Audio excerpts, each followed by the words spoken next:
Welcome to Popternative, where we dive into topical discussions from the worlds of pop culture, social media, and sports. Here is your host, Peter Remoliotis, aka PD Beats. Hello and welcome to the Popternative podcast, the podcast and talk show where we have digital discussions from the worlds of TV, film, pop culture, social media, everything really, depending on the guest. We talk about it all. As always, I'm your host, Peter Remoliotis. And on social media, you know me as PD Beats. You'll recognize my guest from a show that continues to kind of take over on Netflix.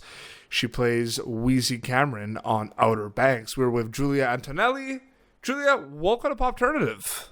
Thank you. I'm excited. Thank you for doing this. Congrats on the success. I mean, it's been like a little, like a month and a little bit, and it's just like nonstop. Like, people love Outer Banks. I know. It's amazing. I'm so glad people like it. It's amazing. It's amazing. When you were kind of working on the show, did you kind of have an idea that it was something that was going to be kind of special and kind of hit stride with an audience? Yeah, I read the script and I was like, wow, this is really good. And when you're doing it though, you think you kind of like maybe underestimate it a little bit, and you're like, okay, this is really good. This could be something. And then when it came out and it blew up, I was like, whoa, like, absolutely really good. No, for sure. We'll get into Outer Banks specifically in your acting, but I want to know kind of to get to know how you kind of got into the craft of acting. Like, I refer to acting as like acting is storytelling. So when did Julia Antonelli decide that she wanted to be a storyteller? Well, my mom used to do it when she was younger, and she did like the whole Broadway thing, and kind of introduced that to me when I was really little, and I took a liking to it. And I don't know, I really enjoy the storytelling aspect of it and kind of becoming somebody else, which is really cool. And then when it comes out and you get to see it on the big screen, that's like so amazing. But yeah, my mom kind of influenced me to do it, and I'm really enjoying it. For sure. Usually when shows come out, there's kind of like, it's a slow burn, and, you know, it's like this and it's steady. This was just like right away, like boom, you know what I mean? Yeah. What was kind of the first couple of days like since like when the show kind of dropped for you? It was really cool because I kind of got to watch it when everybody else was watching it. Yep. So I was sort of following along with everybody else. And once it after those few days when it came out, I got like tons of text messages and tons of people reaching out to me being like, this is so amazing. Da, da, da. I love it. Can't believe you're in it. This is so cool. And I just think those few couple of days are like really memorable to me. Yeah, for sure. You're a younger actor, and I find a big kind of challenge for a lot of people in your shoes is kind of balancing school and, you know, the work life. I mean, you're going to school, you're growing up, and you have to go on call, you have to go on set, like call times and everything. I mean, how do you specifically balance all of that? Is it a struggle sometimes, or do you think you have a good grasp of it? It wasn't too bad when I was filming this, because we started in May of last year, and I had only like two more months of school left. Mm-hmm. So for those 2 months, I was kind of back and forth. And Yep. for those 2 months, I had like an on-location teacher. And so I'd get all my work because I go to a public school, I got all my work from like Google Classroom. And I would just do it there for like, the minimum was like, you have to do 3 hours a day, Yep. which is great compared to like the 6 hours I usually do. Mm-hmm. But I had to do 3 hours there and then would go on set. And I just think, I don't know, it wasn't too difficult for me. Mm-hmm. But it was enough, you know. You were also in Alex and Me, the film with Alex Morgan. It's about soccer. Besides acting, what are some of your other hobbies? Are you into sports at all? No? I'm not the best. I like to sing. I like art. I like drawing and stuff, which is cool. I'm more of an artsy person, I guess. I'm not very athletic. It's interesting because Netflix is pumping out so many amazing shows right now, and so many shows are being watched by millions of people because of this quarantine as well. And Outer Banks is one of them. Hollywood was a really good one too. I don't know if you saw that, but I find that kind of shows like the golden age of and the start of like the Hollywood movies. But I feel like right now, Julia, we see with Outer Banks, I feel like we're in like the golden age of television a little bit. Have you ever talked about that with like your parents or your mom? Like, what do they think about that? Like, there's so many good TV shows out there right now. I know, right? I don't know. My parents love a lot of the Netflix shows. Like my dad really loves Ozark, and sometimes I sit in and I kind of watch that too. And the whole Stranger Things thing, we love that show. But yeah, my parents love Netflix. Like they absolutely love it. And so do I. But yeah, it's so cool. What are you into specifically show wise? Like, what is your kind of go-to? Like, okay, 2-part question. What is your go-to project to work on as an actor? Like, what do you like to work on genre wise, and then what are you into like as like a casual watcher? What's funny is like I really enjoy comedy, but a lot of what I do is drama. I also like absolutely love, but I kind of like comedy too, and like my go-to TV show will be like The Office or like Parks and Rec or like one of those TV shows. You're a big Office fan? I'm a big Office fan. We interviewed Melora Hardin, who played Jen.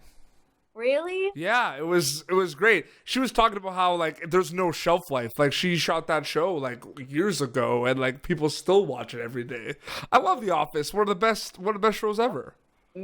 My brother, when he was he like my age? I don't know. He used to watch it, and I was a little young, and then it made it to Netflix, and he would like rewatch it, and I'd be like, oh my gosh, what's that show? Yeah. And then I was kind of the second wave, and then I put it on, and it was like, wow, I really love this show. No, absolutely. It's kind of you're enjoying kind of the wave of Outer Banks right now, the reception and the social media interactions and the fans on social media for Outer Banks. It's crazy to see. They're so dedicated. They love it.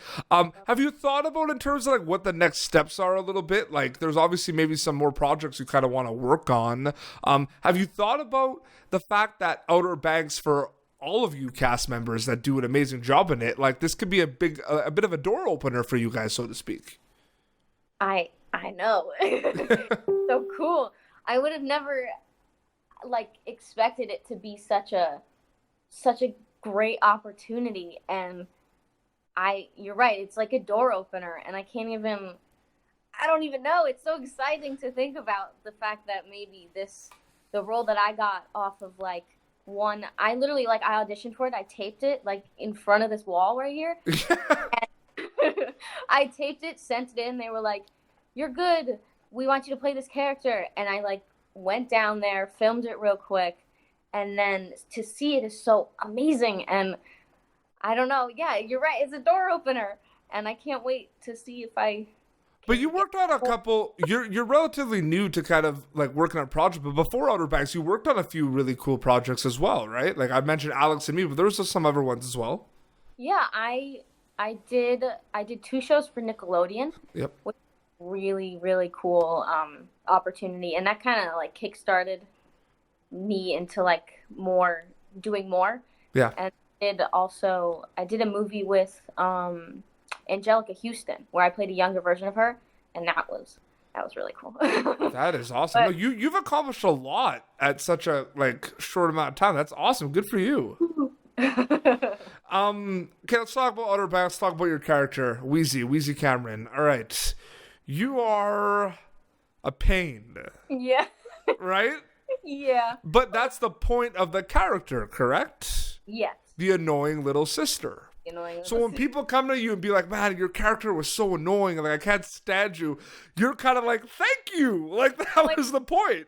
Thank you. That's what I was trying to do. Was that kind of what were the like the guidelines and the foundation kind of put in place for Wheezie Cameron? Like when you got the role, was that kind of the plan to be the annoying sister? Like did you have an opportunity to kind of make it your own? What was that like developing that character?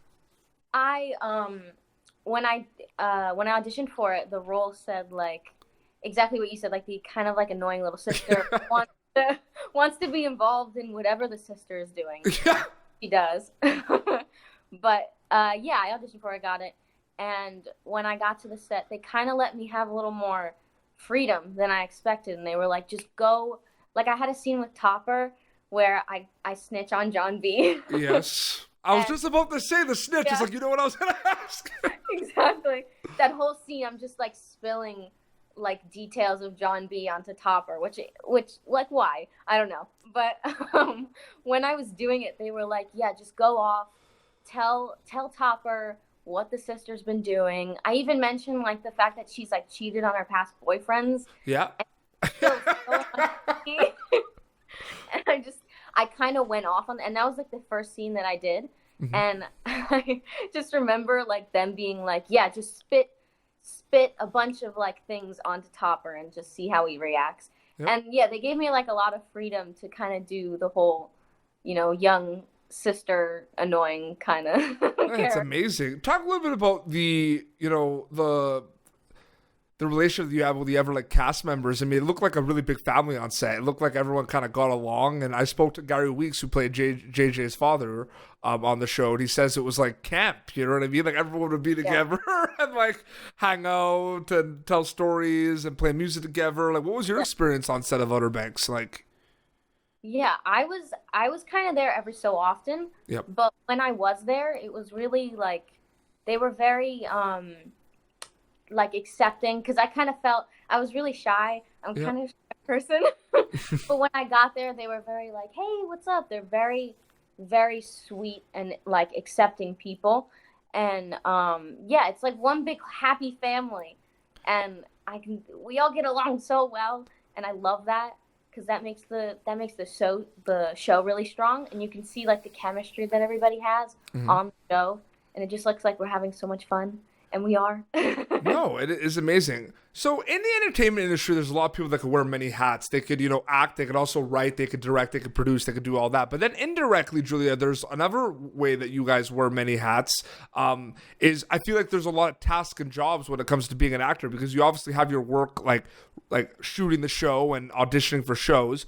But then there's kind of a little bit of like a responsibility to kind of, do press, interact with fans. You know what I mean? There is that. Have you ever thought about that? Like that's like, because I ask athletes that too, right? There's the performance aspect of the job, but then there's all these other things that kind of come as well. Have you ever thought about that? It's a pretty busy life. It is. The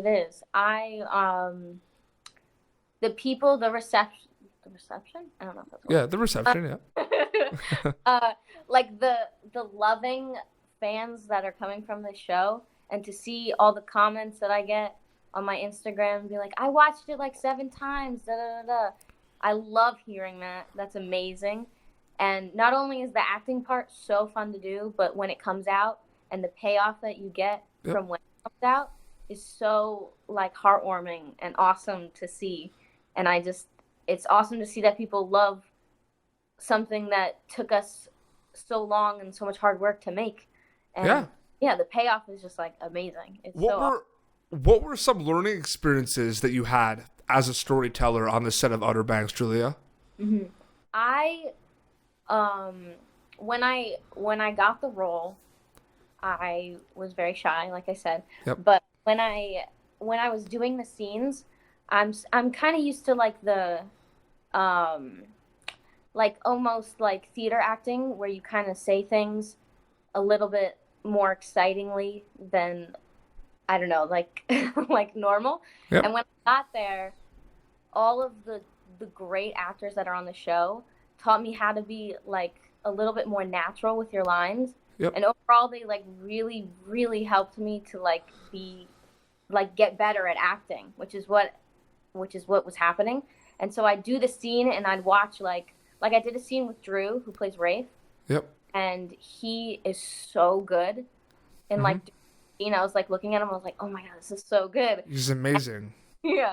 And he really helped me to see, just like helped me to like be a better actor. Yeah. I did an interview with him, with Drew Starkey. It was great. And it was funny because, the show got dropped on like the Friday, and then I did an interview with him and Rudy. Like I did separate interviews, but on like the Tuesday. Yeah. So it was like 3 days. And it felt like it was just the biggest show in the world. You know what I mean? Yeah. It's amazing. Which is awesome. Well, Julia, thank you so much for coming on Popternative to chat. Yay, thank you for having me. Where can people follow you on social media to keep up to date with everything? And of course, they can watch Outer Banks right now on Netflix. Yeah, go watch. I have an Instagram. I think it's Julia __ Antonelli. Oh my gosh. I have a Twitter that I don't tweet a lot, but you can follow me anywhere. Like, it's like my response to TikTok. I have a TikTok, but I don't really have a TikTok. Yeah.